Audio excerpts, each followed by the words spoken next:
நன்றி தகப்பனே. ஏசப்பா உங்க கிருபை இல்லைன்னா எங்களால் வாழ முடியாது ஆண்டவரே. ஏசப்பா நாங்கள் நிற்பதும் ஆண்டவரே, நிர்மூலமாகாமல் இருப்பதும் உங்க கிருபை தான் ஆண்டவரே. ஏசப்பா எத்தனை பேர் இறந்து போறாங்க தகப்பனே, எத்தனை பேர் இன்னைக்கு ஏசப்பா இந்த ஆலயத்துக்கு வராமல் நின்று போனாங்க தகப்பனே. ஏசப்பா உம்முடைய பரிசுத்த ஆலயத்திற்கு வந்து ஏசப்பா மகாதேவனை ஏசப்பா துதித்து ஆராதிக்கும்படியாக தந்த ஏசப்பா இந்த ஸ்லாகியத்துக்காக உம்மை துதிக்கிறோம் தகப்பனே. ஏசப்பா நீரே பெரியவர் ஆண்டவரே. ஏசப்பா உம்மை துதிக்கிறோம் தகப்பனே. ஏசப்பா உங்க கிருபை தான் என்னை தாங்குகிறது அப்பா. ஏசப்பா உமக்கு எப்படி ஆண்டவரே நன்றி சொல்லுவோம் தகப்பனே. உம்முடைய கிருபையால் நாங்கள் வாழ்கின்றோம் தகப்பனே. உங்க கிருபை இல்லாமல் என்னால் வாழ முடியாதப்பா. உங்க கிருபை தான் எங்களை தாங்குகின்றது, எங்களை நடத்துகின்றது தகப்பனே. ஏசப்பா உமக்கு நன்றி செலுத்துகிறோம் ஆண்டவரே. హల్లెలూయా హల్లెలూయా. బ్రదర్ వాక్యాన్ని అందించమని చప్పట్లు కొట్టి ఆహ్వానించుకోండి.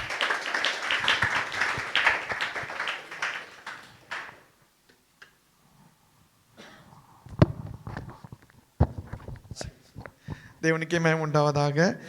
இந்த நாளிலும் கூட அநேக மாதங்களுக்கு பிறகு உங்களை பார்ப்பதில் மிகுந்த மகிழ்ச்சி. இந்த நேரத்திலும் கூட இந்த வாலிப ஞாயிறாக கொண்டாடி கொண்டிருக்கிறவங்க ஒவ்வொருவரையும் இயேசு கிறிஸ்துவின் நாமத்தினாலே நான் வாழ்த்துகிறேன். விசேஷமாக வாலிபர்களுக்கு என்னுடைய வாழ்த்துக்களையும் என்னுடைய ஜபங்களையும் நான் தெரிவித்துக் கொள்கிறேன். அதே போல் விசேஷமாக நம்முடைய பாஸ்டர் அவர்களுக்கும் பாஸ்டர் அவர்களுக்கும் நான் மிகவும் நன்றி சொல்ல கடமைப்பட்டிருக்கிறேன். இந்த வாய்ப்பை கொடுத்ததுக்காக நான் நன்றியை தெரிவித்துக் கொள்கிறேன். இந்த நேரத்துலையும் கூட கண்களை மூடி இந்த நேரத்துலையும் கூட என்னோட நீங்கள் பேசுங்க ஆண்டவரேன்னு சொல்லி ஒரு நிமிஷம் நம்ம ஜெபம் பண்ணலாமா? எல்லாரும் கண்களை மூடி, ஆண்டவரே நீர் என்னோட பேசுங்க அப்பா. இந்த நாளிலும் கூட உடைய வார்த்தையை கேட்கும்படியாக நாங்கள் கடந்து வந்திருக்கிறோம். எங்களோட நீங்கள் பேசலைன்னா நாங்கள் வந்திருப்பது வீணாய் விடும் ஆண்டவரே. எங்களோடு பேசுங்க ஆண்டவரே. ஆண்டவருடைய வசனங்கள் கிருபை பொருந்தின வசனங்கள் என்று வேதம் சொல்லுகிறது. அந்த கிருபை பொருந்தின வசனத்தின் மூலமாக எங்களோடு கூட இடைப்படுங்க ஆண்டவரே. உடைய மகிமை வெளிப்படட்டும் அப்பா. இப்பொழுது உடைய இரக்கங்கள் வெளிப்படட்டும் ஆண்டவரே. உடைய நல்ல வார்த்தைகள் வெளிப்படட்டும் ஆண்டவரே. இருதயத்தை தொடுகிற உடைய வல்லமை வெளிப்படட்டும் அப்பா. எங்க நேசிக்கிற நம்முடைய கரத்தின் கிருபைகள் வெளிப்படும்படியாய் ஜெபிக்கிற ஆண்டவரே. இங்க மத்தியில நீங்க உலாவி கொண்டு இருக்கிறபடினால நன்றி செலுத்துகிறோம் அப்பா. நாங்கள் மட்டுமில்லை ஆண்டவரே, நீங்க இருக்கிறீங்க அப்பா. பரிசுத்த ஆவியானவர் எங்க மத்தியில உலாவி கொண்டு இருக்கிறபடினால நன்றி செலுத்துகிறோம். எங்கள் ஒவ்வொரு உள்ளங்களும் இப்பொழுது நிரப்பப்பட போறதற்காக நன்றி செலுத்துகிறோம். நீ எதற்கென்று எங்களை அழைத்தீரோ ஆண்டவரே, அந்த காரியத்தை இப்பொழுது நிறைவேற்ற போறதற்காக உங்களுக்கு நன்றி செலுத்துகிறோம் ஆண்டவரே. குடும்பங்கள், வாலிபர்கள் ஆண்டவரே, இந்த வாலிப ஞாயிறை கொண்டாடி கொண்டிருக்கிற வாலிபர்கள், பிள்ளைகள் ஒவ்வொருவரையும் நாங்கள் ஆசீர்வதிக்கிறோம். நீர் பேச போறதற்காக நன்றி செலுத்துகிறோம். எங்களை தரை மட்டும் தாழ்த்துகிறோம். நீர் இடைப்படுவீராக ஆண்டவரே. இயேசுவின் நாமத்தினால ஜெபிக்கிறோம் பிதாவே, ஆமென். இந்த நாளிலும் சபைக்காக நாம் ஜெபிக்கும் போது கர்த்தர் கொடுத்த வார்த்தை ஏசாயா நிருபம் 41வது அதிகாரம் 10வது வசனம். நீங்க எடுத்தவர் வாசிக்கலாம். ஏசாயா 41வது அதிகாரம் 10வது வசனம். நீ பயப்படாதே, நான் உன்னுடனே இருக்கிறேன். திகையாதே, நான் உன் தேவன். நான் உன்னை பலப்படுத்தி உனக்கு சகாயம் பண்ணுவேன். என் நீதியின் வலக்கரத்தினால் உன்னை தாங்குவேன். ஒரு அருமையான வாக்குத்தத்தத்தை ஆண்டவர் கொடுத்திருக்கிறார். நீ சபைக்காக ஜெபிக்கும் போது, இந்த சபைக்காக, நம்முடைய சபைக்காக நான் போற ஆண்டவரேன்னு சொல்லி நாங்கள் கான்ஃபரன்ஸ் கால் போட்டு அநேக ஊழியக்காரங்க சேர்ந்து ஜெபிக்கும் போது இந்த வார்த்தையை தான் கர்த்தர் உங்களுக்காக இன்னைக்கு கொடுத்திருக்கிறார். உங்க ஒவ்வொருவருக்காகவும் கொடுத்திருக்கிறார். பர்சனலா இது எனக்கு கொடுத்திருக்கிறார் அப்படின்னு நீங்க நினைக்கணும். எப்படி நினைக்கணும்? எனக்கு இது எனக்கு ஆண்டவர் சொன்ன வார்த்தை, என்னோட இன்னைக்கு ஆண்டவர் என்ன பண்ணியிருக்கிறாரு, கொடுத்திருக்கிற பதில், என்னுடைய கேள்விகளுக்கு பதில், என்னுடைய ஜப குறிப்புகளுக்கு இது ஒரு பதில், என்னுடைய பாரங்களுக்கு எதிர்பார்ப்புகளுக்கு பதில் என்று நீங்க ஒவ்வொருத்தரும் நினைத்தால் இந்த வசனத்தினுடைய 100% ஆசீர்வாதத்தை பெற்றுக்கொள்வீர்கள். இந்த வசனத்தை நான் வாசிக்கிறேன். நீ பயப்படாதே, நீ பயப்படாதே. யாருக்கு ஆண்டவர் பேசுறாருன்னு சொல்லி நான் ஒன்றும் பிளான் பண்ணி திட்டம் பண்ணிட்டு வரல. ஆனால் ஆண்டவர் சொல்றார் உங்களை பார்த்து, நீ பயப்படாதே. அநேக நெருக்கங்கள் இருக்கலாம், வியாதிகள் இருக்கலாம், பலவீனங்கள் இருக்கலாம், நீ பயப்படாதே. நம்ம நிறைய நேரங்களில் என்ன நம்ம பயப்படுறோன்னா, நான் சில தவறுகளை பண்ணுறேனே, சில பாவங்களை பண்ணுறேனே, சில சரியாக ஜெபிக்க முடியல, சரியாக அதை பண்ண முடியல, சரியாக இதை பண்ண முடியலன்னு சொல்லி பல பயத்தில் நம்ம இருக்கிறோம். தலைவலி வந்தாலே சில பேருக்கு என்ன வந்துடுது, பயம் வந்துடுது. என்னெல்லாமோ நினைப்பு வந்துடுது, அப்படி ஆயிருமோ இப்படி ஆயிருமோ. ஆனால் ஆண்டவருடைய வசனம் என்னதமா சொல்லுது, நீ பயப்படாதே. எந்த காரியமா இருந்தாலும் பரவாயில்ல. நிறைய காரியத்துல பயந்துட்டு இருக்கிறீங்க. ஆனா வசனம் சொல்லுது, வருமானத்தை நினைத்து பயப்படாதே, எதிர்காலத்தை நினைத்து பயப்படாதே. சரியா படிக்க முடியலையா, சரியா வருமானம் வரலையா, சரியா வேலை வாய்ப்பு இல்லையே, வேலை வாய்ப்புக்கு போகும்போது அங்கே எங்க எல்லாம் அடைப்பட்டது மாதிரி இருக்குன்னு சொல்லி இங்க நினைக்கலாம். ஆனா நீங்க ஆண்டை நோக்கி பார்க்கும் போது, ஆண்டுடைய வசனங்களை வார்த்தைகளை விசுவாசிக்கும் போது உங்க கண்கள்ல மறைவாதான் இருக்கும். ஆனா ஆண்டவர் நீங்க தேவைப்படுற உங்களுடைய ஆசீர்வாதத்துக்கு, குடும்பத்துக்கு தேவையான காரியத்தை திறந்த வாசல் ஏற்படுத்த கொடுக்க ஆண்டவரால முடியும். ஆண்டவரால கூடாத காரியம் ஒன்றுமே இல்லை. அதனாலதான் நம்ம அவரை பார்த்து சர்வ வல்லவர்னு சொல்றோம். என்ன சொல்றோம்? சர்வ வல்லவர். வேதம் சொல்கிறது, நானே வழியா இருக்கிற, எல்லா கேள்விகளுக்கும் வழியா இருக்கிற, பயப்படாதே. நல்ல ஒரு வாக்கு தத்துவம், நல்ல ஒரு வாக்கு தத்துவம். அந்த நாட்கள்ல ஏசாயா அந்த நபர், அந்த ஆண்டுடைய மகன் எசேக்கியேலை பார்த்து சொன்ன வார்த்தை, அந்த வசனத்தை நமக்குன்னு சொல்லி எடுக்கும் போது கர்த்தர் நம்முடைய வாழ்க்கையில் அதை உறுத்தாக்கி கொள்கிறார். முதலாவது பயப்படாதே. இரண்டாவது அந்த வசனம் சொல்லுகிறது, நான் உன்னுடனே இருக்கிறேன், நீ பயப்படாத, நான் உன்னோடனே கூட இருக்கிறேன். நம்ம நிறைய காரியங்களை குறை உள்ளவர்களா இருக்கலாம். சில நேரத்தில் ஜெபிக்கும் போது கூட நமக்கு ஒரு சாட்டிஸ்ஃபேக்ஷன், ஒரு என்ன இருக்காது, நமக்கு ஒரு முழுமையான ஒரு நல்ல ஒரு முழுமை அடைந்த ஒரு ஜபம் கூட இருக்காது, பிரசன்னம் கூட இருக்காது. ஆனால் ஆண்டவர் சொல்றாரு, நான் உன்னுடன் இருக்கத்தான் செய்கிறேன், நான் உன்னை விட்டு என்ன பண்றது இல்லை, விலகலையே. நீ ஏன் விலகினது போல யோசிக்கிற, நான் உன்னை விட்டு என்ன பண்ணல, விலகல. அந்த வாக்குத்தத்தத்தை ஆண்டவர் கொடுக்கிறாரு, நான் உன்னோடனே கூட இருக்கிறேன், திகையாதே. திகைப்பு, அநேகர் திகைப்புல வந்திருக்கிறீங்க, சரியா திகைப்புல வந்திருக்கிறீங்க. திகையாதே, வேதம் சொல்கிற திகையாதே. இரண்டாவதாக, அடுத்தபடியாக, நான் உன் தேவன் அல்லவா. வேதம் சொல்லுது, நான் தாய் மறந்தாலும் தந்தை மறந்தாலும் கர்த்தர் நம்மளை என்ன பண்றது இல்லை, மறக்கிறது இல்லை. ஒரு நிமிஷம் என்னுடைய பையன் திடீர்னு உட்கார்ந்துருக்கவன் காலையில் நான் என்ன பண்ணுவேன், அங்கங்கே பார்ப்பேன், எங்கே போனான்னு சொல்லி ஒய்ஃப்கிட்ட கேட்பேன். அப்போ நம்ம ஒரு சாதாரண உலக பிரகாரமான தகப்பன் பிள்ளைகளை கண்ணும் கருத்துமாய் பார்க்கும் போது ஆண்டவர் உங்களை விட்டு விலகுவாரா? அவர் பரம தகப்பனும் நம்மளுடைய சரீரத்தை அவர் பார்த்து பார்த்து உண்டு பண்ணி நம்மளுக்கு கண்களுக்கு நல்ல பார்வை கொடுத்த தேவன் நம்மளை விட்டு விலகுவாரா? அதான் வேதம் சொல்லுகிறது, நான் உன்னை பலப்படுத்தி, நான் உன்னோட கூட இருக்கிறேன், நான் உன்னை பலப்படுத்தி நான் உனக்கு சகாயம் பண்ணுவேன், என் நீதியின் வலக்கரத்தினாலே உன்னை தாங்குவேன், என் நீதியின் வலக்கரத்தினாலே உன்னை தாங்குவேன். அவருடைய வலக்கரம் எப்பொழுது நம்முடைய வலக்கரத்தை பிடித்து கொண்டே இருக்கிறது. விசுவாசிங்க, விசுவாசித்தவளே பாக்கியவதி, நீ விசுவாசித்தால் தேவனுடைய மகிமையை காண்பாய். இந்த வசனத்துல அவ்வளவு வாக்குத்தத்தங்கள் இருக்கிறது, இந்த வசனத்துல அவ்வளவு வல்லமைகள் இருக்கிறது, இந்த வசனத்துல ஜீவன் இருக்கிறது. அதான் வேதம் சொல்லுகிறது, கர்த்தரிடத்துல உள்ள அந்த ஒளி மனுஷனுக்கு என்னவா இருக்குதா, ஜீவனா இருக்கிறது. அந்த ஜீவன் இந்த கருப்பு கலர் இந்த லெட்டர்ல, இந்த வசனத்துல ஒளிந்திருக்கிறது. இது அப்படியே பைபிள்ல இருந்து எடுத்து நம்முடைய இருதயத்தில் கொண்டு வரும்போது அது 30, 60, 100 என்ன பண்ணுது, கனி கொடுக்கிறதா இருக்கிறது. திரும்பியும் நீங்க இன்னைக்கு வசனத்தை கேட்டுட்டு சர்ச்சை முடிஞ்ச உடனே அதே மாதிரி துக்கத்தோட, கண்ணீரோட, வியாகுலத்தோட என்ன பண்ணக்கூடாது, போகக்கூடாது. அதான் உங்களுக்காகவே இத்தனை ஊழியக்காரங்களை அனுப்பி ஆண்டவர் இந்த வசனத்தை உங்க மத்தியில பகிர்ந்து கொள்ள வைக்கிறாரு.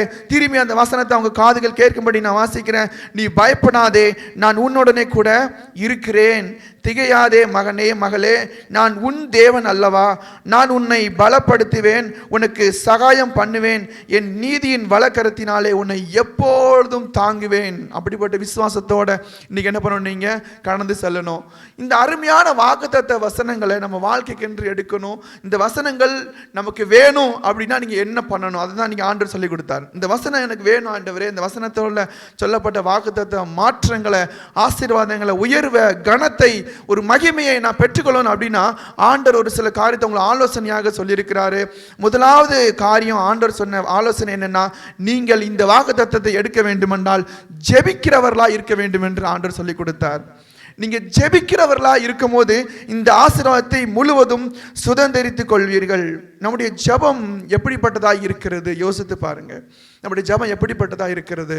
ஒவ்வொரு நாளும் இயேசு வரலாறு சொல்லுது, 4 மணி நேரம் 5 மணி நேரம் அவர் ஜெபம் பண்ணினார் என்று அதனுடைய வரலாறு சொல்லுகிறது. நம்முடைய ஜபங்கள் எப்படிப்பட்டதா இருக்கிறது யோசித்து பாருங்க. இன்னைக்கு எத்தனை பேர் காலையில 1 மணி நேரம் அட்லீஸ்ட் ஜபம் பண்ணிட்டு வந்தீங்க? நீங்களே உங்க இருதயத்துல நோக்கி பாருங்க. வாலிபர்கள் பிஸியா வந்திருப்பீங்க, பாடல்கள் பிராக்டிஸ் பண்ணியிருப்பீங்க, நிறைய என்ன செய்தி கொடுக்கணும், வொர்ஷிப் என்ன பேசணும் எல்லாம் எழுதி வைத்திருப்பீங்க, எல்லாம் பிராக்டிஸ் பண்ணியிருப்பீங்க. ஆனா இன்னைக்கு ஜபம் பண்ணினீர்களா? இன்னைக்கு ஜபம் பண்ணினீர்களா? காலையில் எழுந்திரிச்சு எங்களுக்கு என்ன கூட ரொம்ப குளிர் இன்னைக்கு, இந்த குளிரை தாங்கவே முடியல. சித்தூரில் நான் குளிர் இந்த மாதிரி இல்லை, இங்கேயும் அதே மாதிரி இருக்குன்னு சொல்லி வந்தோம். ஆனால் இங்கே இருக்கிற குளிரில் பெட்ஷீட் கூட எடுத்துகிட்டு வரல. ஆனால் பரவாயில்ல, பாஸ்டர் 2-3 பெட்ஷீட்டை கொடுத்து நைட் எப்படியோ நாங்கள் தூங்க முடிஞ்சது. காலையில் ரொம்ப குளிர். ஆனால் இதில் கூட நம்ம ஜெபிக்கிறோமா? இதே மாதிரி நமக்கு ஒவ்வொரு காலையில் எழுந்திரிச்சோன்னா பல வேலைகள் இருந்திருக்கலாம். ஆனால் நீங்கள் தேவனோடு பேசுகிற அந்த நேரத்தில் தான் இந்த ஆசீர்வாதத்தை நீங்கள் பெற்றுக்கொள்கிறீர்கள். நீங்கள் ஜெபம் பண்ணாதவர்களாக இருப்பீர்களானால் இந்த வசன வாக்குத்தத்தங்களுக்கு உங்களுக்கும் சம்பந்தம் கிடையாது. அதனால உங்களுடைய பலகீனங்கள் இருக்கலாம், நேரங்கள் கிடைக்காம இருக்கலாம், அதுக்கு போக வேண்டியிருக்கும், இதுக்கு போக வேண்டியிருக்கும். ஆனால் நீங்கள் எவ்வளோ ஜெபிக்கிறீங்க? இந்த ஜெபம் வித்தியாசமான ஜெபம். இந்த ஜெபம் வித்தியாசமான முறைகளில் நீங்கள் ஒவ்வொருத்தரும் என்ன பண்ணணும், நீங்கள் அதை டெய்லி பண்ணணும். எப்படி பண்ணணும்னா, நம்ம சொந்த பலத்தினால என்றைக்குமே ஜெபம் பண்ணால் நம்ம சோர்வில் தான் இருப்போம். தேவனால் கொடுக்கப்படுகிற பலத்தினால நீங்கள் ஜெபிக்க வேண்டும். நீங்கள் நிறைய பேர் கை தூக்க சொன்னால் நான் ஜெபம் பண்ணேன்னு சில பேர் தூக்குவீங்க, சில பேர் இன்னைக்கு முடியல அப்படின்னு சொல்லலாம். அதெல்லாம் இருக்கட்டும். ஆனால் நான் சொல்ல வந்த ஜெபம், நீங்கள் டெய்லி பண்ணுற ஜெபத்தை குறித்து சொல்ல வரல. தேவனால் கொடுக்கப்படுகிற பலத்தினாலே நீங்கள் ஜெபிக்க வேண்டும். இந்த பலத்தினால தான் தாவீது ஜெபிக்கிற ஒரு மனுஷனாக இருந்தான். அதனால தான் கோலியாத்தை என்ன பண்ண முடிஞ்சு, தாவீதினால எதிர்த்து வெற்றி பெற ஆண்டவர் கிருபை செய்தார். அந்த வசனம் நீங்க வாசிங்க, 1 சாமுவேல் புத்தகத்துல 17வது அதிகாரம் 45வது வசனத்தை யாராவது எடுத்தவர்கள் வாசிக்கலாம். அதற்கு தாவீது பெலிஸ்தனாகிய அந்த கோலியாத்தை நோக்கி, வருகிறாய், நானோ நீ நிந்திக்கிற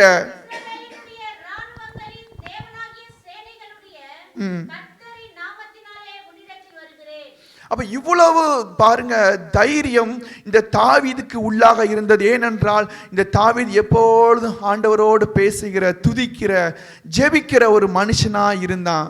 அதனாலதான் எல்லாரும் பார்த்து ஒரு காரியத்துக்காக பயப்படுறாங்க. எல்லாரும் பயப்படுறாங்க. ராஜாவை என்ன பண்றாரு, தாவீது நீ ரொம்ப ஷார்ட்டா இருக்கிற, உன்னுடைய ரொம்ப அழகா வேற இருக்கிற, உன்னுடைய ரூபம் அப்படி மேனி அதெல்லாம் வர்ணிச்சுட்டு நீ போக முடியாதுன்னு சொல்லி ராஜாவே பயப்படுறாரு. ஆனா தாவீது அங்க பயந்தாரா? தாவீது என்ன பண்ணல, பயப்படல. கோலியாத்துல போகும்போது கோலியாத்து என்ன மாதிரி இருந்திருக்கிறாரு, அவர் தாவீது இந்த அந்த பயணம் மாதிரி இருந்திருப்பாருன்னு நினைக்கிறேன். ஆனா அவனுக்குள்ள பயம் இருந்ததா? அவர் என்ன சொல்றாரு, நீ ஈட்டியும் தடியோடு வர, ஆனா நான் நீ நிந்திக்கிற இஸ்ரவேலுடைய இராணுவத்தின் சேனை தளபதியாகிய அவருடைய நாமத்தினாலே நான் வருகிறேன்னு சொல்லி அந்த தைரியம் இந்த ஜெப வாழ்க்கையில நமக்கு கர்த்தர் கொடுக்கிறாரு. இந்த கொரோனா நாட்களில் எல்லா இடமும் பூட்டப்பட்டிருந்தது. கடைகள் இல்லை, பஸ் ஓடலை. அந்த நாட்களில் தான் ஃபஸ்ட்டு சித்தூருக்கு நான் வரேன். இந்த சித்தூர் மாவட்டத்துக்கு வரும்போது அப்போ தான் அங்கே கொரோனா நடந்துட்டு இருக்குது. உள்ளே வரும்போது காரு கூட உள்ள விடலை, அங்கே பார்டர்லேயே நிற்கிறேன். அப்போ தான் யோசிச்சேன், ஆண்டவரே ஒழித்து ஆரம்பிக்கணும்னு வரும்போது இவ்வளோ தடைகளா, அங்கே பார்டர்லேருந்து போலீஸ் உள்ளே விடலை. அதுக்கப்புறம் எப்படியோ பாஸ்லாம் வாங்கிட்டு உள்ளே வந்தால் ஒளியும் செய்ய முடியல. ஏன்னா அன்றைக்கி கொரோனா 2020 நான் வந்தேன். 20 அந்த ஒரு வருஷம் சரியாக ஒளியும் செய்ய முடியல. ஃபுல்லாக கொரோனாவால் பாதிக்கப்பட்டு எந்த இடம் எங்கே போய் நாங்கள் தங்கணும் அது கூட தெரியாமல் தான் இருந்தோம். அந்த நேரத்தில் தான் நான் முழங்கால் போட்டு ஜெபிக்க ஆரம்பித்தேன். அந்த கொரோனா நாட்கள் வெளியே போக முடியல, அதனால ஜெபிக்க ஆரம்பித்தேன். வேறு வேலை இல்லையேன்னு சொல்லிட்டு கதவை மூடி ஜெபிச்சுக்கிட்டே இருந்தேன். அந்த நாட்கள் இருந்து ஆண்டவர் ஒரு பலனை கொடுத்தார். அப்போது அதுக்கு முன்னால் என்னுடைய ஜபம் உங்களை மாதிரி 1 மணி நேரம் தான் இருக்கும். அதுக்கு முன்னாலாம் 10 நிமிஷம் தான் என்னோட ஜபம் இருக்கும். எவ்வளோ இருக்கும்? 10 நிமிஷம் ஜபம் இருக்கும். உலகத்துக்காகவே ஜெபித்து முடிச்சிருவேன். 10 நிமிஷத்தில். அதுக்கப்புறம் ஏதோ 1/2 மணி நேரம் 1 மணி நேரம் மாறிச்சு. இப்படி தான் என்னுடைய ஜபங்கள் பல வருஷமாக இருந்தது. ஊழியத்துக்கு பல வருடங்கள் இருந்தாலும் பார்த்தீங்கன்னா என்னுடைய ஜபங்கள் 1 மணி நேரம் தான் இருந்தது. ஆனால் இந்த கொரோனா நாட்களில் கர்த்தர் ஜபத்தில் ஒரு அபிஷேகத்தை ஊற்றினார். ஜபத்தில் ஒரு அபிஷேகத்தை கர்த்தர் என்ன பண்ணாரு, என் மேலே ஊற்றினார். அதுக்கப்புறம் நான் ஜெபிக்க ஆரம்பித்தோம்னா 2 மணி நேரம் 3 மணி நேரம் ஜெபித்தாலும் கால்கள் வலிக்கிறது இல்லை, வாய்கள் வலிக்கிறது இல்லை. இப்போ 10 நிமிஷம் உலகத்துக்காகவே ஜெபித்து முடிக்கிற நான் கடவுளால் கொடுக்கப்படுகிற பலத்தினால ஜெபிக்கும் போது ஆண்டவரை துதிக்கிறதுக்கே 1 மணி நேரம் தேவைப்பட்டுச்சு. எவ்வளோ தேவைப்பட்டுச்சு? ஆண்டவரை துதிக்கிறதுக்கே 1 மணி நேரம் டைம் ரொம்ப ஃபாஸ்ட்டாக ஓடும் ஜெபிக்கும் போது.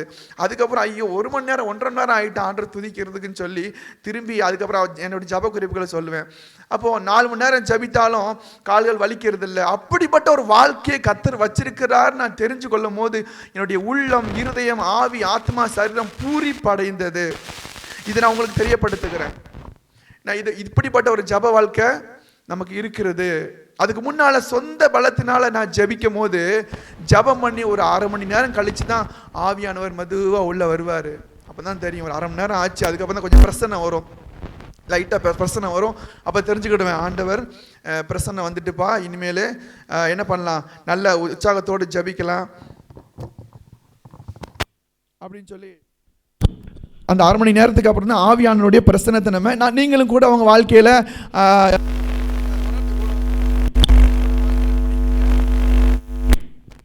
நீங்களும் கூட உங்கள் வாழ்க்கையில் என்ன பண்ணியிருப்பீங்க, அதை உணர்ந்திருப்பீங்க. 10 நிமிஷம் 1/2 மணி நேரம் ஜபிச்சா தான் கொஞ்சம் பிரச்சனை வரும். அப்படி தானே? அதுக்கப்புறம் நீங்கள் நல்லா என்ன பண்ணுவீங்க, ஜபம் பண்ண போயிடுவீங்க. அதுக்கப்புறம் சில பேர் அதோட கட் பண்ணிவிட்டு வீட்டுக்கு போயிடுவாங்க. அதுக்கப்புறம் இதே மாதிரி என்னுடைய லைஃப் இருந்தது. ஆனால் இப்போ அப்படி இல்லை. இப்போ கண்ணை மூடி ஜபம் பண்ண ஸ்டார்ட் பண்ண 2 செகண்டில் பிரச்சனை வந்துடுது.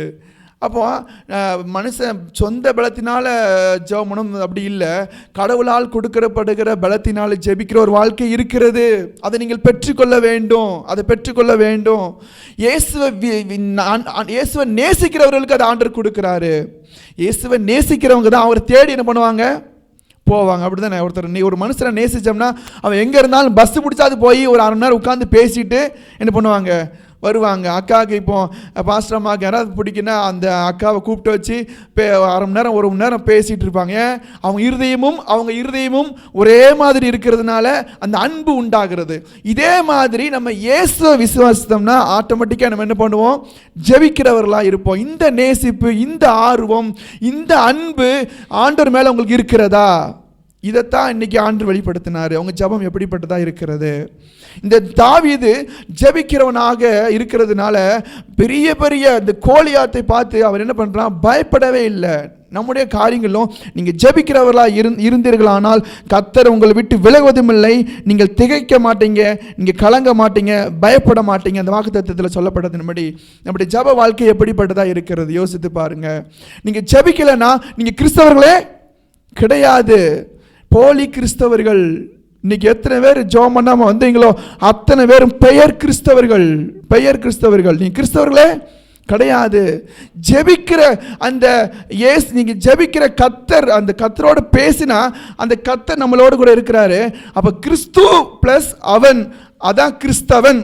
கிறிஸ்து இல்லாத அவனாக இருந்தால் அது அவன் மட்டும்தான், கிறிஸ்தவன் கிடையாது. எத்தனை பேர் பெயர் கிறிஸ்தவர்களாக நீங்கள் வந்திருக்கிறீங்க? எத்தனை பேர் உண்மையாய் கர்த்தர் எதிர்பார்க்கிற கர்த்தருடைய ஒளி, கர்த்தர் ஒளியாக இருக்கிறாரு. அந்த ஒளி மனுஷனுக்கு ஜீவனாக இருக்கிறது என்று வேதம் சொல்கிறது. அந்த ஜீவனோட எத்தனை பேர் இங்கே வந்திருக்கிறீங்க? ஜீவன் இல்லாமல் எத்தனை பேர் வந்திருக்கிறீங்க? யோசிச்சு பாருங்க. எத்தனையோ காரியங்களை பாஸ்டர் சொல்லிட்டு தான் இருக்கிறாரு. ஆனால் நம்ம என்ன பண்ணுறதில்ல, ரெகுலராக ஜெபிக்கிறது இல்லை. ஏனோ தானோன்னு ஜெபம் இருக்கிறது. சில நேரத்தில் 10 நிமிஷம் ஜெபம் பண்ணுறோம், நேரம் கிடச்சா 1/2 மணி நேரம் ஜெபம் பண்ணுறோம், நேரம் கிடைக்கலன்னா அதுவும் பண்ணுறதில்ல. ரொம்ப ஃப்ரீயாக இருந்தால் வேணால் 1 மணி நேரம் போகுது. இப்படிப்பட்ட ஜெப வாழ்க்கை ஆண்டு நம்ம வாழ்க்கையில் எதிர்பார்க்கவில்லை. தானியேலுடைய நீங்கள் வாழ்க்கையை பார்த்தீங்கன்னா 3 வேளைகளும் என்ன பண்ணானா, பலகணிகளை திறந்து அவன் ஜெபிக்கிறவனாக இருந்தான் என்று வேதம் சொல்கிறது. தானியேல் எத்தனை மணிக்கு ஜெபித்தான்னு சொல்லப்படலை. காலையில் 10 to 11, மத்தியானம் 1 to 2 அப்படிலாம் டைம் சொல்லப்படலை. நீங்கள் குறிப்பிட்ட நேரத்தில் ஜெபம் பண்ணாட்டாலும் பரவாயில்லை, உங்களுடைய ஜெபம் ரெகுலராக இருக்கிறதா அதை ஆண்டவர் நோக்கி பார்க்கிறார். வேதம் சொல்லுகிறது, அதிகாலையில் என்னை தேடுகிறவன் என்னை கண்டடைகிறான். அதிகாலையில் தேடுகிறவன் என்னை கண்டடைகிறான்.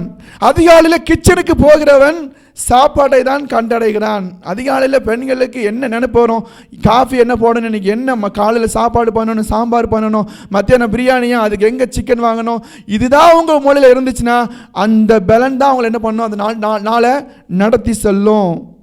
நீங்க ஜெபிக்கிறவங்களா இருந்தீங்கன்னா 90% வேலைகளை கர்த்தர் செய்கிறார். நீங்க 10% வேலை தான் செய்வீங்க. நீங்கள் ஜெபிக்காம முதல் ப்ரையாரிட்டியை உங்கள் வாழ்க்கையில் முக்கிய பொருளாக கிச்சன் இருக்குதா இல்லை செல்ஃபோன் இருக்குதா அப்படி இருந்ததுன்னா 90% வேலையை நீங்கள் தான் ரொம்ப கஷ்டப்பட்டு செய்ய வேண்டியிருக்கும். 10% தான் கர்த்தர் உங்களுக்கு என்ன பண்ணுவார், ஹெல்ப் பண்ணுவார்.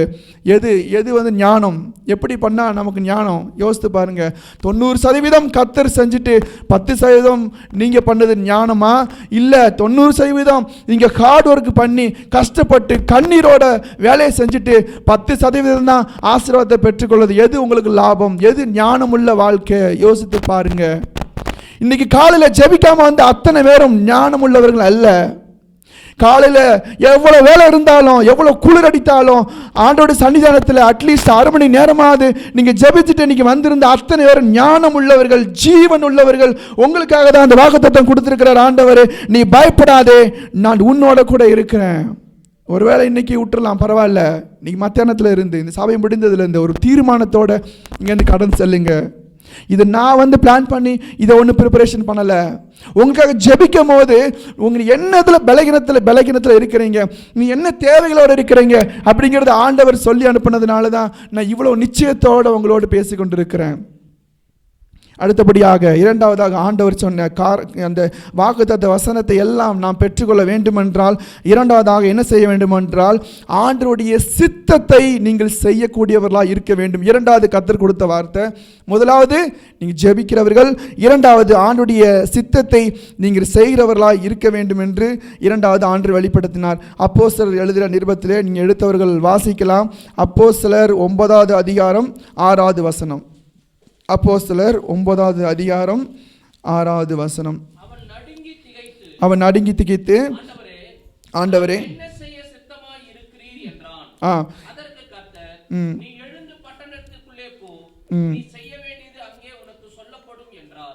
இந்த வேத வசனத்தில் பார்க்கும்போது இந்த சவுலாக இருந்த பவுலை கர்த்தர் முதலாக சந்திக்கும் போது அந்த பவுல் கேட்ட முதல் கேள்வி, ஆண்டவரே நான் என்ன செய்ய சித்தமாக இருக்கிறீர் என்று இந்த பவுல் கேட்கிறதை நாம் பார்க்கிறோம். இதே போல நம்ம இரண்டாவதாக ஆண்டவருடைய சித்தத்தின்படி நீங்கள் ஒவ்வொரு காரியத்தையும் செய்ய பழகினவர்களாக இருக்க வேண்டும். ஒவ்வொரு நாளும் நீங்கள் ஆண்டவருடைய சித்தம் எது ஆண்டவரேன்னு சொல்லி அதை நீங்கள் கேட்டு பெற்றுக்கொண்டு தான் ஒவ்வொரு நாளும் நீங்கள் கடத்தி செல்லணும். அப்போது தான் இதில் சொல்லப்பட்ட அத்தனை வாக்குத்தத்தங்களும் வாழ்க்கையில் என்ன பண்ணும், நிறைவேறும். நாங்கள் ஒவ்வொரு நாளும் வாலிபர்கள் மத்தியில் ஊழியத்தை செய்து கொண்டிருக்கிறோம். ஒவ்வொரு நாளும் கல்லூரிக்கு போகிறோம். கல்லூரிக்கு போய் ஊழியத்தை செய்கிறோம். ஊழியத்தை செய்யும் போது அது நாங்கள் ஊழியம் தான் செய்கிறோம், அப்போ ஆண்டவர் அதில் கனிகளை செய்வார், அவருக்கு பிடித்த காரியத்தை தானே நாங்கள் செய்கிறோன்னு சொல்லி வீட்டில் ஜெபம் பண்ணாமல் நாங்கள் போனாலும் அங்கே ஒன்றும் நடக்காது. நம்ம வேணால் நினைக்கல, நான் காலேஜுக்கு போகிறேன், ஊழியத்துக்கு போகிறேன், எனக்கு ஆர்வம் இருக்குது, போய் சுவிசேஷத்தை நான் அறிவிக்கணும் அப்படின்னு சொல்லி போகிறோம், ஆண்டவருக்கு பிடிக்குமேன்னு சொல்லி போகிறோம். ஆனால் ஆண்டவர் இல்லாமல் என்ன பண்ணுறோம், நான் போனோம்னா அங்கே ஒரு கனிகளும் இருக்காது. நான் என்னைக்காவது 1 மணி நேரம் 2 மணி நேரம் ஆண்டவரே இன்றைக்கி எனக்கு ஆத்துமாக்களை தாங்கன்னு சொல்லி 2 மணி நேரம் நான் 1 மணி நேரம் இல்லைன்னா ஜெபம் பண்ணிவிட்டு நான் போனோம்னா அன்றைக்கி கண்டிப்பாக ஒரு ஆத்மாவை கர்த்தர் கைகளில் கொடுத்து ரட்சிக்கும்படியாக ஆண்டவர் என்ன பண்ணுறாரு, கிரியை செய்கிறாரு. அப்போது ஜெபம் அதிகமாக இருக்கணும், ஊழியம் அப்படி தான் இருக்கணும், கம்மியாக தான் இருக்கணும். ஆனால் நம்ம அப்படியே தலைமாற்றி என்ன பண்ணுறோம், நம்ம செய்கிற வேலைகள்லாம் ப்ரிப்பரேஷன் அப்படின்னு சொல்லி அதிகமாக இருக்குது, ஜெபம் என்ன பண்ணுது, இப்படி ஆயிடுது, சின்னதாகிடுது. அப்போ ஆண்டவர் அங்கே ஆண்டோட சித்தம் செயல்படுகிறதா இல்லை உங்களுடைய சித்தம் செயல்படுகிறதா? ஆண்டோடைய சித்தத்தை ஒவ்வொரு நாளும் நீங்கள் கேட்டு தான் செய்ய வேண்டும். அப்படிப்பட்ட மனுஷர்கள் பாக்கியம் உள்ளவர்கள், பாக்கியவான்கள். அவர்கள் தான் தேவனுடைய ராஜ்யத்தை என்ன பண்ணுறாங்க, தேவனுடைய ராஜ்யத்தை சுதந்திரித்து கொள்ளுகிறார்கள். அவர் வரும்போதும் அவர் உங்களை பார்த்து சொல்வார், என் மகனே நீ என்ன பண்ணுற, என் சித்தத்தின்படி எல்லா காரியத்தையும் செஞ்ச. ஆனால் இன்னொரு கூட்ட ஜனங்கள் இருக்கிறாங்க, அவங்க ஆண்டவரே உங்களுடைய நாமத்தினால தீர்க்க தரிசனம் சொன்னோமே, உங்களுடைய நாமத்தினால பேய்களை துரத்தினோமே, உங்களுடைய நாமத்தினால வியாதிகளை துரத்தினோமே. அப்போ ஆண்டவர் சொல்கிறார், பார்த்து நான் உங்களை அறியேன்னு சொல்கிறாரு. யோசிச்சு பாருங்க, அவங்க நல்லது தானே செஞ்சுருக்கிறாங்க, சண்டே கிளாஸுக்கு போயிருக்கிறாங்க, உபாச சபை இருந்திருக்கிறாங்க, அவங்க பேய்களை கூட துரத்தி இருக்கிறாங்க, நோய்களை துரத்தி இருக்கிறாங்க, தீர்க்க தரிசனம் கூட என்ன பண்ணியிருக்காங்க, தீர்க்க தரிசனம் கூட சொல்லியிருக்கிறாங்க. ஆனால் ஆண்டவர் அவரை என்ன பண்ணிட்டாரு, கைவிட்டுட்டாரு. ஆண்டவர் என்ன பண்ணாரு, யோசிச்சு பாருங்க, தீர்க்க தரிசனம் சொல்லியிருக்காங்க, பெரிய ஊழியம் பண்ணியிருக்கிறாங்க, கர்த்தர் கைவிட்டாரு. அதுக்கு என்ன காரணம்? கர்த்தர் சொல்றாரு அந்த வசனத்தில், நீங்க சித்தத்தின்படி ஒண்ணுமே செய்யலைன்னு சொல்லி. அப்ப இந்த இரண்டாவது ஆண்டவர் சொன்னது, நீங்க விசுவாசிகளாக நீங்கள் ஒவ்வொருவரும் நீங்க ஆண்டவருடைய சித்தத்தை ஒவ்வொரு நாள் நீங்க கேட்டு கேட்டு ஜெபித்து கேட்டு நீங்க ஒவ்வொரு காரியத்தையும் செய்கிறதுல பலன் உள்ளவர்களா நீங்க மாற வேண்டும். இப்போ நம்ம நிறைய காரியத்தை செய்கிறோம், ஆண்டோட சித்தத்தின்படி கேட்டு செஞ்சா அதெல்லாம் நம்ம ஆண்டவர் தடை பண்ணுவாரா? அப்படி கிடையாது. நீங்க என்னெல்லாம் செய்கிறீங்களோ அதெல்லாம் ஒரு சின்ன ஜபத்தில் ஆண்டவரை இன்வால்வ் பண்ண வைங்க. ஒரு கடைக்கு போறீங்களா, கடைக்கு போகும்போது ஆண்டவர் என்ன பண்ணுங்க, ஆண்டவரே நான் கடைக்கு போகிறேன்ப்பா, உங்களுடைய சித்தத்தின்படி என்னை நடத்துங்க, பாதுகாப்பாக போயிட்டு வர கிருபை செய்யுங்க. அப்போது ஆண்டவர் என்ன பண்ணுறோம், ஆண்டவரை பிடித்து இழுத்து நம்முடைய இருதயத்துக்குள்ளே வச்சு என்ன பண்ணுறோம், கூட்டு போகிறோம். ஆண்டவர் எல்லாத்தையும் இன்வால்வ் பண்ணி வைக்கிறீர்களா? யோசிச்சு பாருங்க. ஆண்டவர் எல்லாத்தையும் இன்வால்வ் பண்ணி வைக்கிறீங்களா? அவர்கிட்ட நீங்கள் சொல்லாமல் செய்கிற அத்தனையும் இயேசு இல்லாமல் செய்கிறீங்க. என்ன பண்ணுறீங்க? நம்ம ஜபத்தில் ஆண்டவர் இதை செய்ய போகிறேன் அதை செய்ய போகிறேன்னு நம்ம ஆண்டவர்கிட்ட ஒப்பு கொடுக்கும் போது அவர் அதை செய்யக்கூடாதுன்னு சொல்லி ஒரு 10% தான் சொல்லுவார். செய்யாத, நீ என்ன செய்ய போறியோ அது செய்யாதன்னு சொல்லி 10% தான் சொல்லுவார் ஒழிய, மீது 90% நீ போ மகனே நான் உன்னை ஆசீர்வதிக்கிறேன், நீ செய்யும் மகளே நான் உன்னை ஆசீர்வதிக்கிறேன் அப்படின்னு தான் சொல்லி என்ன பண்ணுறாரு, ஒவ்வொருத்தரையும் நடத்துகிறார். அப்போ அந்த சித்தத்துக்குள்ளாக உங்களை என்ன பண்ணணுமா, இந்த பவுல் தன்னை ஒப்பு கொடுத்தான். சித்தத்தின்படி என்ன சித்தம் செய்யணும் ஆண்டவரே, நல்ல ஞானவான் நல்ல அறிவுள்ளவன் அந்த பவுல் இருந்திருக்கிறான். அதனால தான் அவன் சொல்கிறாரு, சந்தித்த முதல் நாள் நம்ம என்ன கேட்டிருப்போம், ஆண்டவர் சந்திச்சாருன்னா அந்த முதல் நாள் என்ன கேட்டிருப்போம் நம்ம. ஆனால் பவுல் என்ன கேட்டிருக்கிறார் தெரியுமா, ஆண்டவரே உங்களுடைய சித்தம் என்ன, என்னை குறித்து உங்களுடைய சித்தம் என்ன அப்படின்னு ஆண்டவர் சொல்றாரு பவுலை பார்த்து, நான் உன்னை பிரபுக்களுக்கும் ராஜாக்களுக்கும் சுவிசேஷத்தை அறிவிக்கும்படியாக என்னால தெரிந்து கொள்ளப்பட்ட பாத்திரம் என்று பவுலுக்கு ஒரு பெயர் வந்தது. அழைக்கப்பட்டவர்கள் அநேகர், தெரிந்து கொள்ளப்பட்டவர்கள் சிலர் தான். அழைக்கப்பட்டவர்கள் தேவனுடைய சித்தத்தை செய்ய மாட்டாங்க. அழைக்கப்பட்டவர்கள் ஜெபிக்கிறதுல குறைவுள்ளவர்களாக இருப்பாங்க. அழைக்கப்பட்டவர்கள் கோலியாத்தை போல எதிர்ப்புகள் வரும்போது பயந்தவர்களாக இருப்பாங்க. ஆனால் தெரிந்து கொள்ளப்பட்டவர்கள் என்ன பண்ண மாட்டாங்க, தாவீது பயப்படாதபடி நின்னது போல தெரிந்து கொள்ளப்பட்டவர்கள் அவரோடு கூட என்ன பண்ணுவாங்க, நிற்கிறவர்களாக இருக்கிறாங்க. எத்தனை பேர் இங்கே தெரிந்து கொள்ளப்பட்டவர்களாக இருக்கிறீங்க? அழைக்கப்பட்டவர்கள் அநேகர், தெரிந்து கொள்ளப்பட்டவர்களோ சிலர். இங்க எத்தனை பேர் தெரிந்து கொள்ளப்பட்டவர்கள் இருக்கிறீங்க? கை தூக்குங்க. இருக்கிறீங்க 2 பேர் தான். அதுக்கு ஒரு சின்ன எடுத்துக்காட்டு சொல்றேன். கர்த்தர் இஸ்ரேல் மக்களை அழைத்தார். எத்தனை லட்சம் மக்கள் வந்தாங்க எகிப்திலிருந்து? இந்த எகிப்திலிருந்து இஸ்ரேல் நாட்டுக்கு எத்தனை லட்சம் மக்கள் வந்தாங்க? பல லட்சம் மக்கள், ஆண்கள் பெண்கள் எல்லாரும் வந்தாங்க. எல்லாத்துக்கும் ஒரு அழைப்பு இருந்தது. எல்லாரும் கிளம்பி வாங்க, அவங்களுக்கு ஒரு தேசத்தை கொடுக்க போறேன் அப்படின்னு சொல்லி வாக்குத்தத்தம் பண்ணினார் கர்த்தர். மிகப்பெரிய வாக்குத்தத்தம் அது. சாதாரண மனுஷனுக்கு பெரிய கர்த்தர் பெரிய நாட்டை கொடுத்திருக்கிறார். அது பெரிய ஒரு ஆசீர்வாதம், பெரிய ஒரு ஆச்சரியம். அந்த வாக்குத்தத்தத்தை பெற்றுக்கொண்ட அத்தனை மக்களும் அழைக்கப்பட்டவர்கள் தான். ஏன்னா கர்த்தரை அவர்கள் விசுவாசித்தார்கள். அவரெல்லாம் நடந்து வந்துட்டு இருக்காங்க. அந்த லட்சக்கணக்கான ஜனக்கூட்டத்தில் யார் மட்டும் தெரிந்து கொள்ளப்பட்டிருந்தா? யார் தெரிந்து கொள்ளப்பட்ட வாழ்க்கை இருந்தது? யாரிடத்துல இருந்தது? மோசேட்ட இருந்தது, காலேப்ட்ட இருந்தது, ஜோஷுவாட்ட இருந்தது. ஓகே, நீங்க சொன்னது சரிதான். ஏன் மோசே மட்டும் தெரிந்து கொள்ளப்பட்டோன்னு சொல்றீங்க? மற்றவங்களாம் நீங்க தான் சொன்னீங்க. மோசே மட்டும் ஏன் தெரிந்து கொள்ளப்பட்டன்னு சொன்னீங்க? ஏன், என்ன வித்தியாசம் இருக்குது? அழைக்கப்பட்டவர்களுக்கும் தெரிந்து கொள்ளப்பட்டவர்களுக்கும் என்ன வித்தியாசம் இருக்குது? யார் சொன்னீங்க? ஆண்டவர் நடத்தினார்னு மொத்தம்னு சொல்ல முடியாது. என்ன, எப்படி நடத்தினார்? ஏன் அவன் மட்டும் தெரிந்து கொள்ளப்பட்டிருந்தான்? ஓகே, பிராமிஸ் லேண்ட் கூட்டு போகிறதுக்கான ஒரு இரட்சகனாக கர்த்தர் ஏற்படுத்தினார். அப்படிப்பட்ட குவாலிட்டி என்ன இருந்தது மோசேட்ட? மற்றவங்கிட்ட இல்லாதது என்ன மோசேட்ட இருந்தது? அது இல்ல. வேதம் என்ன சொல்லுது? Very good. உலகத்தில் உள்ள எல்லாத்த காட்டிலும் உண்மை உள்ளவனும் உலகத்தில் உள்ள எல்லாத்து காட்டிலும் சாந்த குணம் உள்ளவனுமா இருந்தான் என்ற அந்த 2 வார்த்தையை என்னாகமம் 12வது அதிகாரத்தில் நீங்க வீட்டில் போய் படிச்சு பாருங்க. பெரிய கர்த்தர், சர்வ வல்லவர் சாதாரண மனுஷனை பார்த்து சொல்றாரு, நீ உலகத்தில் உள்ள எல்லாத்து காட்டிலும் சாந்த குணம் உள்ளவன், நீ உலகத்தில் உள்ள எல்லாத்து காட்டிலும் உண்மை உள்ளவன் சொல்லி இந்த மோசையை பறித்து கர்த்தர் சொன்னார். அதுதான் அழைப்புக்கும் தெரிந்து கொள்ளுதலுக்கும் உள்ள வித்தியாசம். பவுல் வாழ்ந்த காலத்துல அநேகர் இருந்தாங்க. அவங்களெல்லாம் பிரபுக்களுக்கும் ராஜாக்களுக்கும் சுவிசேஷத்தை அறிவிக்க முடியாது, ஆண்டவர் தெரிந்து கொள்ளவில்லை. எல்லாரும் அழைக்கப்பட்டிருந்தாங்க. ஆனா பவுலை மட்டும் பார்த்து கர்த்தர் சொல்றாரு, என்னால் தெரிந்து கொள்ளப்பட்ட பாத்திரம்.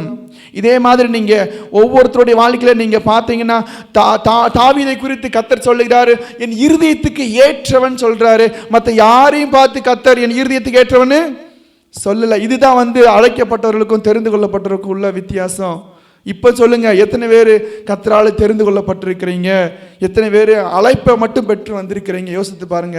நீங்க அழைப்பை மட்டும் பெற்று கொண்டு வந்து நிற்கிறீங்கன்னா எப்போ நீங்க தெரிந்து கொள்ளப்பட போறீங்க? எப்போ நீங்க உண்மை உள்ளவராக மாற போறீங்க? எப்போ நீங்க ஆட்டுக்குட்டியானவருடைய ரத்தத்தில் வெளுத்து தோய்க்கப்பட்டவர்களாய் மாற போறீங்க? 4 ஸ்டேஜ் இருக்குது. அப்போ நீங்க எக்ஸாம்பிளுக்கு உங்களை குறித்து கர்த்தர் இந்த இடத்துல இந்த ஊர்ல இந்த கிராமத்துல எல்லாத்த காட்டிலும் நீ எனக்கு ஜெபிக்கிறவளா இருக்கிறன்னு சொல்லி அப்படிப்பட்ட ஒரு தெரிந்து கொள்ளுதல் இருக்கிறதா? நீ எல்லாத்த காட்டிலும் உண்மை உள்ளவனா இருக்கிற, நீ பொய்யே பேச மாட்ட, நீ கோபப்பட மாட்ட, நீ நல்ல வேத வசனத்தை வாசிக்கிறவளா இருக்கிற, தேசத்துக்காக ஜெபிக்கிறவளா நீ இருக்கிற, இப்படி எதையாவது உங்க கர்த்தர் உங்களுடைய ஜெபத்துல உங்ககிட்ட பேசின காரியம் என்ன உங்களுடைய தெரிந்து கொள்ளுதல் என்ன? மோசேக்கு உண்மையும் சாந்த குணத்தில் 2 காரியத்தில் தெரிந்து கொள்ளப்பட்டிருந்தான். யோபு சன்மார்க்கன், உத்தமன், பொல்லாப்புக்கு விலகிறவன். அடுத்த 4வது காரியம் என்னது? தேவனுக்கு பயப்படுறவன். 4 காரியத்தில் தெரிந்து கொள்ளப்பட்டிருந்தான்.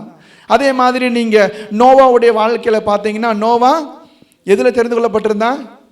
நீங்க தான் சொல்லணும். நீதிமானா இருந்தான் சார், நீதிமானா இருந்தான். ஏனோக்குன்னு ஒரு தேவ மனுஷன் இருக்கான், அது அவன் எந்த இதில் தெரிந்து கொள்ளப்பட்டிருந்தான்? சஞ்சரிக்கிறவனா இருந்தான் சொல்லப்பட்டிருக்கு. ஆபிரகாம் விசுவாசத்தில் தெரிந்து கொள்ளப்பட்டிருந்தான். அதே போல நீங்க பார்த்துக்கிட்டீங்கன்னா புதிய ஏற்பாட்டில் நீங்க பார்த்தீங்கன்னா பிலிப்புவை பத்தி வேதம் சொல்லுகிறது. பிலிப்பு எப்படிப்பட்டவனா இருந்தான்? விசுவாசத்துல வல்லமை உள்ளவனா இருந்தான். விசுவாசத்துக்கே வல்லமை தேவைப்படுது. விசுவாசத்துல வல்லமை உள்ளவனா இருந்தான். அவங்கெல்லாம் தெரிந்து கொள்ளப்பட்டவர்கள். நாம் எப்படிப்பட்டதுல இருக்கிறோம்? நம்முடைய அழைப்பு என்ன? நம்ம எதுல ஆண்டவருக்காக வைராக்கமா இருக்கிறோம்? இதுல தான் நீங்க தேவனுடைய சித்தத்தை செய்கிறவர்களா இருக்கிறீங்க. இந்த ஆண்டவரால் தெரிந்து கொள்ளப்பட்ட காரியத்தை நீங்க பிடித்து கொண்டீர்கள் என்றால், அதை அறிந்து கொண்டீர்கள் என்றால், அதை கர்த்தரிடத்திலிருந்து நீங்க கேட்டு நீங்க அதை பெற்று கொண்டீர்கள் என்றால், அதுல தான் ஆண்டவருடைய சித்தம், முழு சித்தம் இருக்கிறது. அதான் நம்ம பார்த்தோம். இந்த தாவீது கோலியாத்துக்கு முன்னால் நிற்கும் போது இந்த கோலியாத்தை வென்று இந்த தாவீது அந்த நாட்டுக்கு அரசனாக மாற வேண்டும். இது தேவனுடைய சித்தமா இருந்தது. அந்த சித்தத்தை அவன் செய்யறதுக்கு ஒரு 10 நிமிஷம் தான் ஆயிருக்கும். எத்தனை நிமிஷம் ஆயிருக்கும்? கோலியாத்தை முறியடிப்பதற்கு 10 நிமிஷம் தான் ஆயிருக்கும். ஏன்னா ஒரு கல்லை மட்டும்தான் போடுறாரு. அந்த கல்லை தேடுறதுக்கு ஒரு 5 நிமிஷம் ஆயிருக்கும். அதை வீசுறதுக்கு ஒரு 5 நிமிஷம் ஆயிருக்கும். மொத்தம் 10 நிமிஷத்துல டோட்டல் க்ளோஸ். அந்த இடத்துல எதிரிகள் எல்லாம் ஓடி போயிட்டாங்க. 10 நிமிஷம் ஆண்டோடைய தெரிந்து கொள்ளுதல்ல அவன் தன்னை ஒப்பு கொடுத்ததுனால அவன் பல வருடத்துக்கு, பல ஜெனரேஷன், அவருடைய தலைமுறையாய் அந்த தெரிந்து கொள்ளுதலுடைய ஆசீர்வாதத்தை சுதந்திரித்து கொண்டான். பார்த்தீங்களா? அப்போ ஒரு வசனத்துக்கு கீழ்ப்படிந்தால், அந்த ஒரு கட்டளைகள், இந்த ஒரு தெரிந்து கொள்ளுதல்ல உங்களை அதில் நீங்கள் ஆணிவேராக நீங்கள் நிலைத்திருந்தீர்களானால் உங்களுடைய தலைமுறையாக ஆசீர்வதிக்கப்படும். அதனால தான் ஆண்டவர் உங்களுக்கு சொல்லி அனுப்பினாரு, தேவனுடைய சித்தத்தை நீங்கள் செய்ய வேண்டும். ஆண்டோடைய சித்தத்தில் இருக்கக்கூடிய சமாதானமும் சந்தோஷமும் வேற எங்கேயும் என்ன பண்ண முடியாது, நாம் பெற்றுக்கொள்ள முடியாது. நீங்க சின்ன பிள்ளைங்களா இருக்கலாம், ஸ்கூல் படிக்கிறவங்களா இருக்கலாம், ஆண்டோடைய சித்தத்தின்படி ஒவ்வொரு நாளும் என்ன பண்ணணும்? நீங்க ஜெபித்து கேட்டு என்ன பண்ணணும்? ஒவ்வொரு காரியத்தை செய்கிறவர்களா இருக்கணும். அவருடைய சித்தம். 2வது ஆண்டுடைய சித்தத்தை பார்த்தோம். மூன்றாவதாக நம்ம பார்க்கலாம், ஆண்டுடைய வசனத்திற்கு நம்ம எவ்வளவு கீழ்ப்படுகிறவர்களாக இருக்கிறோம் என்று ஆண்டவர் இந்த 3வதாக ஆண்டவர் வெளிப்படுத்தின காரியம். யாக்கோபு எழுதின புத்தகத்திலே 1 அதிகாரம் 23வது வசனத்தை யாராவது நீங்க படிங்க. எண்ணத்தினாலெனில் ஒருவன் திருவசனத்தை கேட்டும் அதன்படி செய்யாதவனா இருந்தால் கண்ணாடியே தன் முகத்தை சுபாவத்தை பார்க்கிற மனுஷனுக்கு ஒப்பா இருக்கிறான். இந்த யாக்கோபு 1 அதிகாரம் 23வது வசனத்தில் பார்க்கும்போது, நீங்க வசனத்தை கேட்கிறவரா இருக்கிறீங்க, ஆனா கீழ்ப்படுகிறதுல நீங்க இன்னும் உங்களை என்ன பண்ணணும்? நிலைநிறுத்தி கொள்ள வேண்டும். மூன்றாவதாக ஆண்டவருடைய